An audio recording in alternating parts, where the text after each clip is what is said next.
So the Bible contains many multi-layered prophecies, and what I mean by that is that generally they applied to something that would happen soon, but they would generally echo something that would happen again in the future that was in a more symbolic context. Um, there's, yeah. So what I want to look at is a prophecy that was set against Egypt, and it was actually initially fulfilled by Nebuchadnezzar, but it was also fulfilled later on, much closer to our time period. So this particular prophecy concerns a judgment upon Egypt for its oppression to Israel and many wars that it fought throughout history. So Egypt had always been a presence for the kingdom of Israel, and it was always one that they were warned not to go back to, not to align themselves with, not to make allegiance with, and that advice was rejected at a few times. So we're going to have a look at one of those today. But what happens is that God observes Egypt and he says, because of your pride and your pagan worship, I'm actually going to declare a punishment for you. So Ezekiel was actually tasked with delivering this prophecy. And he states that a punishment would come upon Egypt because of that pride. And in particular, Pharaoh, king of Egypt, he says, my river is mine own, and I have made it for myself. Now, if you know anything about Egyptian culture, the pharaohs, the kings, were deified. They were made into gods. They perceived themselves as such, and they presented themselves as such to their people, so that the people believed that their kings had the power of gods. And one of the things that they believed is that the Pharaoh brought prosperity to Egypt through the river Nile, and that he controlled the annual flooding that brought water into the land. And so there's this pride in this nation where they say, well, the Nile River is mine and I'm the one who controls it. And God says, no, you don't. Now, as I mentioned, this initial prophecy that comes out by Ezekiel is actually fulfilled by King Nebuchadnezzar of Babylon, who is actually specified later in this chapter. And what we know is that after he attacks the city of Tyre, he goes and despoils or loots Egypt, and he breaks their power as a strong empire, and he fulfills many parts of this prophecy. But we're actually going to look at something that happens later, as I've already mentioned. So once again, he says here that the Lord has said, because you've said this is your river and you get to do whatever you want with it, I'm going to punish you because of that. And here we read in verse 10, he says that the problems that will occur will come from the Tower of Syene even unto the border of Ethiopia. All right, now we're gonna watch for these prophecies that get fulfilled. So I've got the little eyeballs. So we're going to do prophecy watch. So that's actually one of the first ones that we're going to look out for, is the Tower of Syene and the waters failing from that point back to the borders of Ethiopia.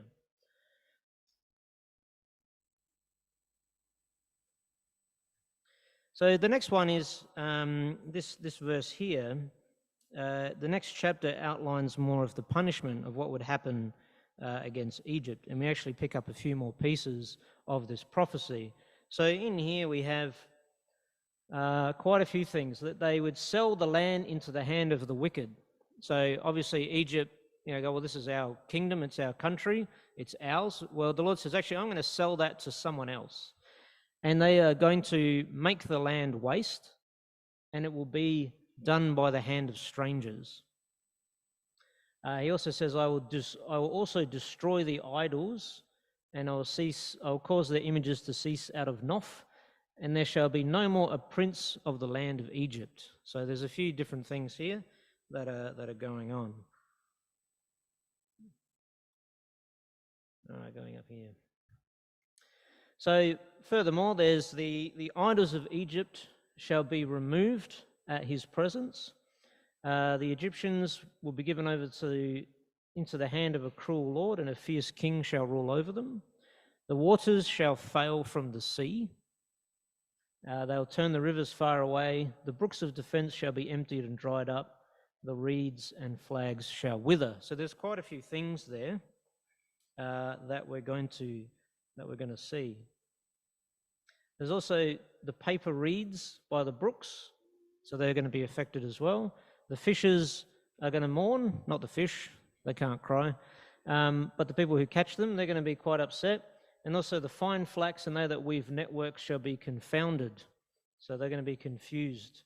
And all those that make sluices and ponds for the fish. So those that are looking after the harvest of these different commodities are going to be upset or confused as to what happens. All right. So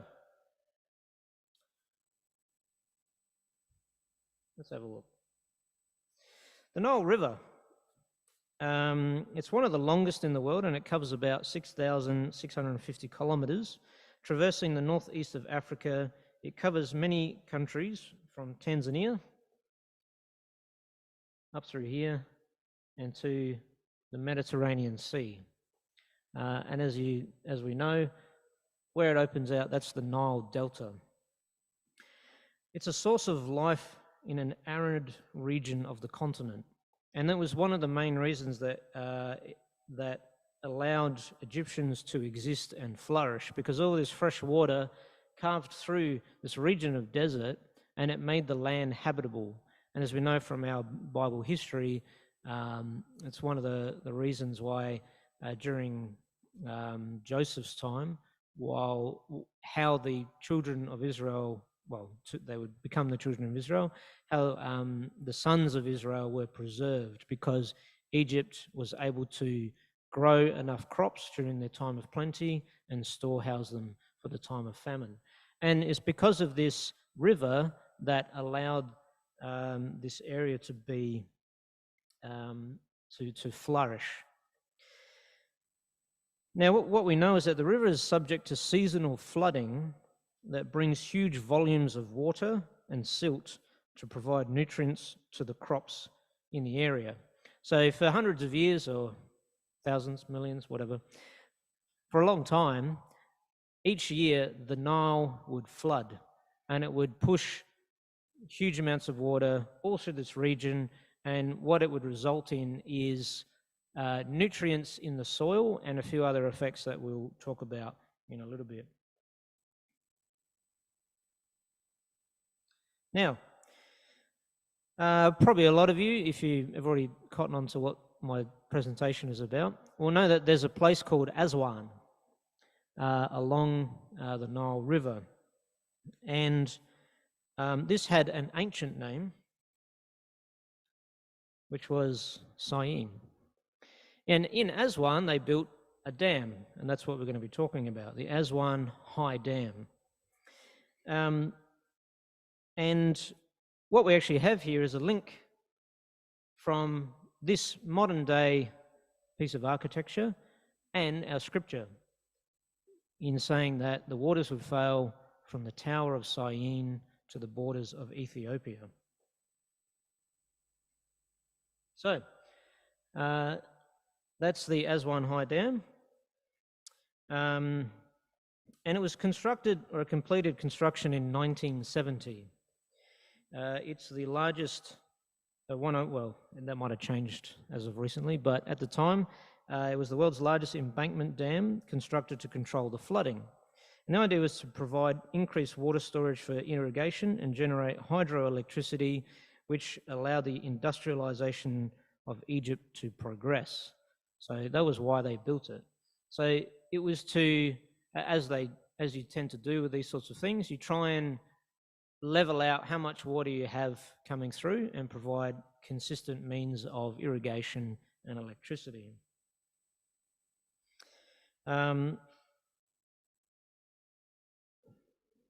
there is a lotus flower monument, and it was a monument of the Arab-Soviet friendship, if you can call dealing with the Soviets friendship. Now what I'm going to do is I'm just going to talk you through the way that the Nile used to, when it flooded, how it used to work. So initially what would happen is you'd have snow melting in the mountains of the moon, or Mount Stanley. I think Mountains of the Moon has a better ring to it. And you also have rain in the Ethiopian highlands. Now, as you know, when water rains or snow melts on the mountains, it starts to go downhill, and it gathers and into streams, rivulets, and then it becomes a river. And that starts to form the Nile River. There's actually two. There's actually the White Nile and the Blue Nile, and they converge to make the main Nile River. So that all flows down through here, and this generally happens around August to October. So that occurs, and that will generate this flood, this Nile flood with all this water that will come through. And what happens is it actually sends all of that water out into the Mediterranean Sea. It flushes nutrient-rich soil or silt into the river and the Mediterranean Sea, and this region is called the Levantine Basin.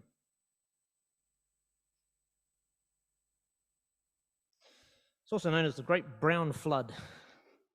It's a nutrient-rich floodwater, or the Nile Stream, and what happens is when it hits the ocean, it's about approximately 15 kilometers wide, and it has distinct boundaries, and they can see the effect of it that goes across the coastline.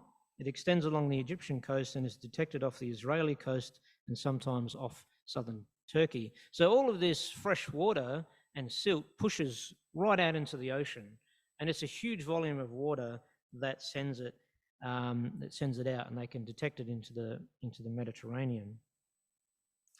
So there's a couple of things that happen when it hits the Nile Delta and the Mediterranean Sea. The fresh water flushes out the salt that is drawn up from the ground, lowering soil salinity. So because this is where the sea is, the salt water can seep into the ground in the Nile Delta. So this freshwater flood pushes that back out into the ocean. 50% of the Nile flow drains into the Mediterranean. And that was part of the reason why the Egyptians wanted to build this dam, is because they lose half of that water to the ocean, where they figure if we can control it, we can use all of it. During the average flood, the total discharge of nutrient salts is estimated to be approximately 5,500 tons of phosphate and 280,000 tons of silicate. That's a lot of that stuff. What also happens is that actually all those minerals, they cause dense blooms of phytoplankton. Now, these are unicellular organisms that synthesize inorganic substance into organic matter. And you might think, what does that mean? It actually takes the mineral and it converts it into organic matter, which can be utilized by other organisms. And predominantly that's by, so the phytoplankton becomes something that can be eaten by other organisms, namely food for sardines and other fish. And also the organic decay provides food for shrimp, and that's something else that is harvested or farmed in this region. Right throughout that green patch there, that Nile Delta area, there's 50,000 kilometres of irrigation and drainage canals that provide water to crops in the Delta region. This supports the farmers producing wheat, flax, and papyrus. So actually, that water, when it hits that area, it actually then goes off into all these channels. and they utilize that to farm and irrigate that area. So that's how the Nile Delta worked. So we're going to look at some history.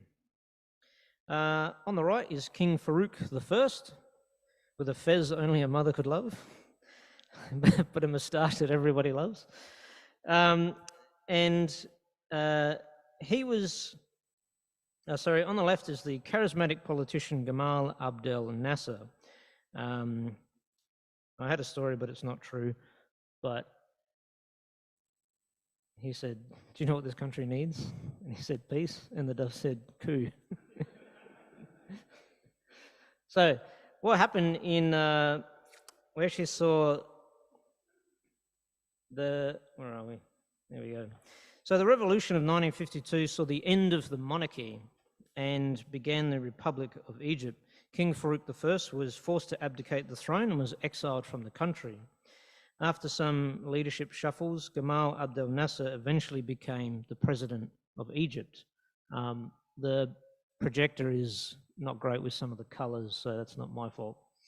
But this actually began the industrialization of Egypt, rather than following, and it wasn't the pharaohs, they'd long gone, but it was still following a monarchy of sorts.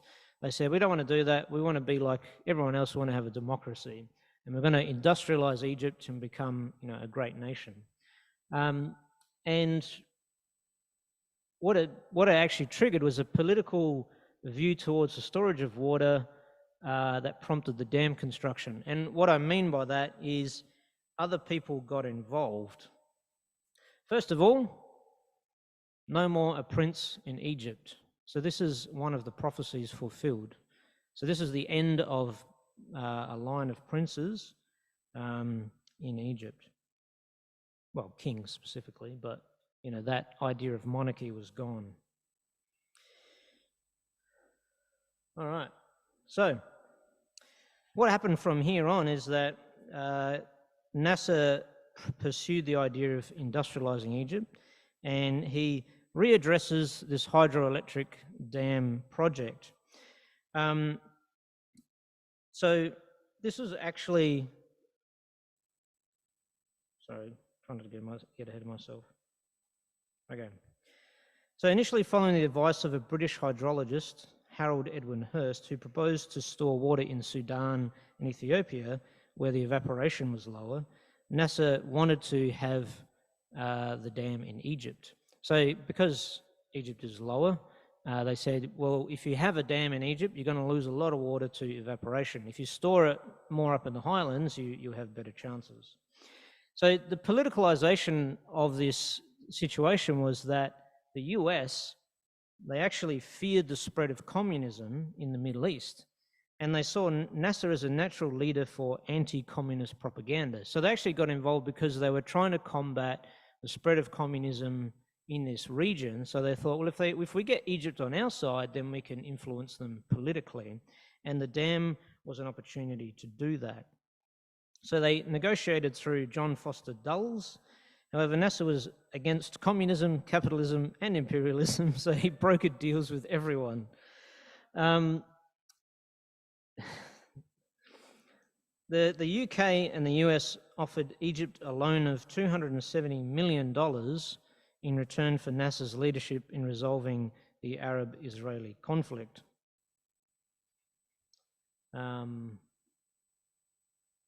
Now, this guy here is William Wilcox, and he's actually the engineer of the Aswan Low Dam, which was built during the British occupation of Egypt.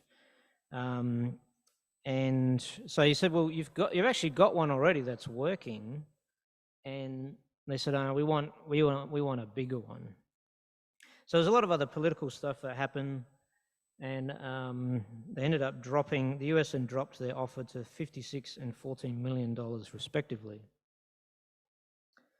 So he responded by seizing the Suez Canal from the British, and he started a war.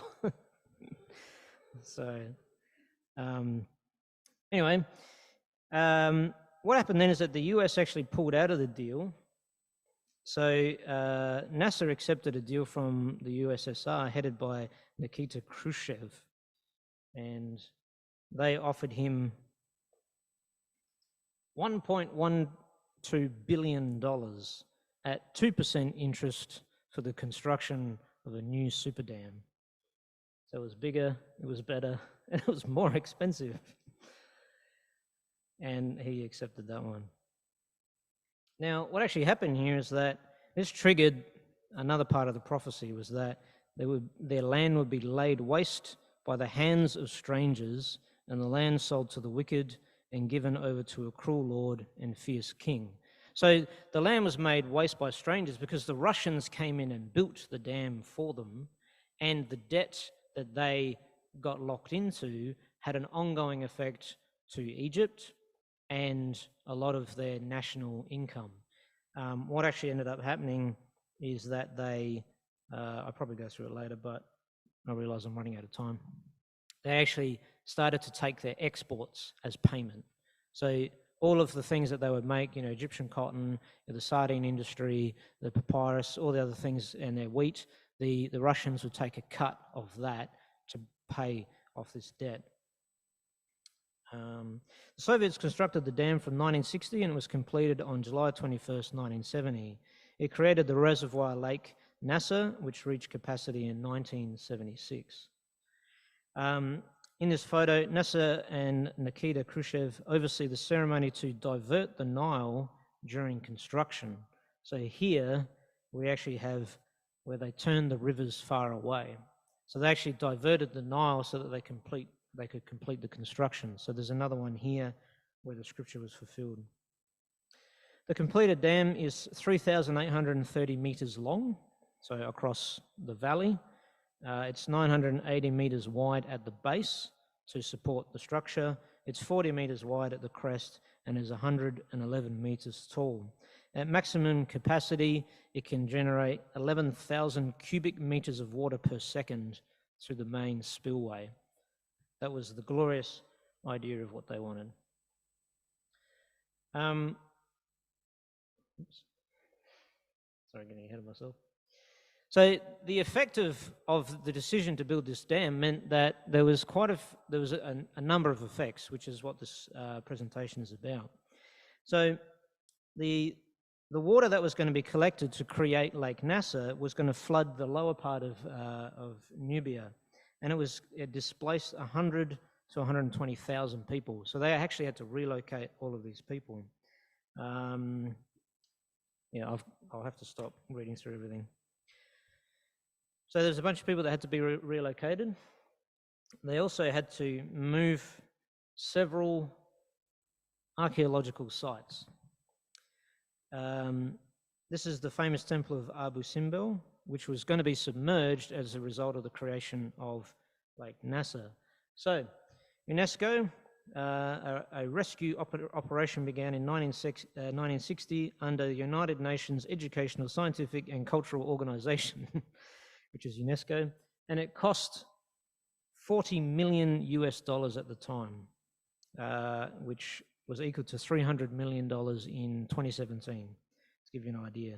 So between 1964 and 1968, the entire site was carefully cut into large blocks, which were up to 30 tons and averaged about 20 tons. They were dismantled, lifted and reassembled in a new location, 65 meters higher and 200 meters back from the river. So they had to move this entire temple somewhere else. Of 22 monuments and architectural complexes that were threatened were preserved by moving them to the shores of the lake. Some of these monuments were granted to countries that helped with the work. So this one, the Debod Temple, was moved to Madrid. The Temple of Deneur to the Metropolitan Museum of Art in New York. The Temple of Taffa to the Rijksmuseum van Oudenheden of Leiden.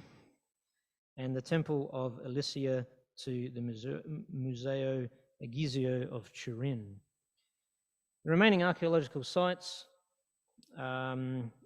including the Buhan Fort and the cemetery of Fadris, have been flooded by Lake Nasser. So we have the idols removed and the idols destroyed as a result. So there's another fulfillment there. All right.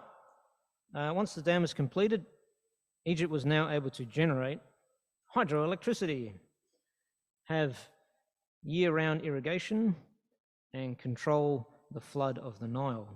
And it would seem that this was all good progress. But what actually occurred was a disruption of the natural cycle that God had set in place to begin with.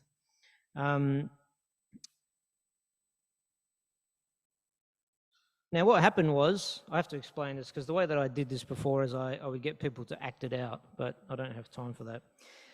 So now what would happen is that when the floodwaters would occur, it would push all this water into Lake Nasser and it would hit the dam. All that silt, all the soil would hit that wall and sink right down to the bottom. And all the water, fresh water, would come out and it would be reduced at a regulated flow. And that would mean that all of the salinity in that Nile Delta wasn't getting pushed out. All of the soil that would normally come into that basin area and be processed by the phytoplankton, which would create food for the fish and other nutrients, and also provide nutrients to the crops that were there, that all stopped. So the fish started to die. Actually, I'll go through it because of this next part. So the volume of water into the delta reduced from 50%, meant the seawater actually started to push back into the land, increasing the salinity in the delta water. So that actually caused the water to fail from the sea.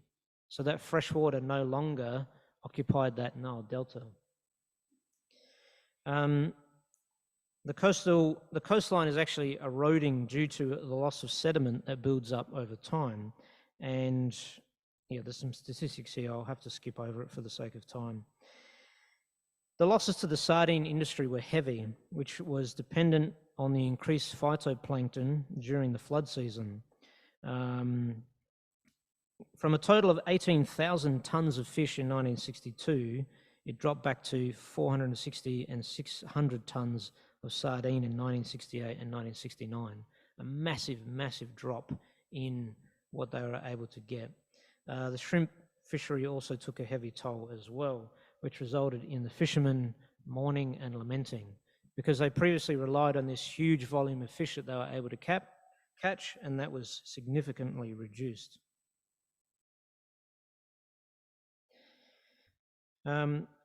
With constant irrigation and soil salinization and waterlogging affecting the crops, it had a massive effect on the wheat and the papyrus that they were dealing with.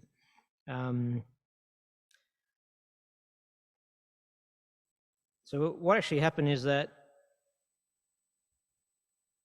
they needed to do 200 million hectares of subsurface drainage system that had to be installed as a result of these changes in 1973 to 2002, has caused $3.1 billion that they've had to pay for.